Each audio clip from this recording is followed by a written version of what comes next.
Taste the Daily.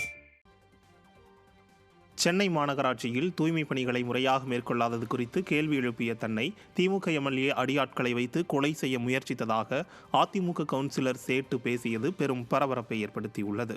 Chennai மாநகராட்சியின் மாதாந்திர மாமன்ற கூட்டத்தில் பேசிய அதிமுக கவுன்சிலர் சேட்டு தனது வார்டில் தனியார் நிறுவனம் தூய்மை பணி மேற்கொண்டு வருவதாகவும் இதில் பணியாற்றும் திமுக ஆதரவாளர்கள் முறையாக பணி செய்வதில்லை எனவும் குற்றம் சாட்டினார். மேலும் இதுகுறித்து கேள்வி எழுப்பியதால் தன்னை மாதவரம் தொகுதி சட்டமன்ற உறுப்பினர் சுதர்சனம் அடியாட்களை வைத்து கொலை மிரட்டல் விடுப்பதாக கூட்டத்தில் பகிரங்கமாக தெரிவித்தார். ஆளும் கட்சி என்ற திமிரில் திமுகவினர் அராஜகத்தில் ஈடுபடுவது தொடர்கதையாகி வருவதாக மக்கள் வேதனை தெரிவிக்கின்றனர்.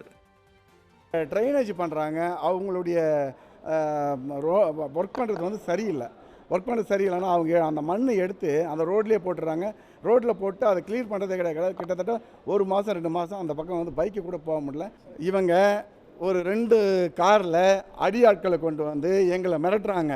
இந்த மாதிரிலாம் பண்ணியானா உயிரோடு இருக்க மாட்டேன்னு சொல்லி மிரட்டுறாங்க. மாதவரம் சட்டமன்ற உறுப்பினர் சுதாசனம், அவருடைய தம்பி மண்டல சேர்மன், இவங்க 2 பேர் தான் இதுக்கு காரணம்.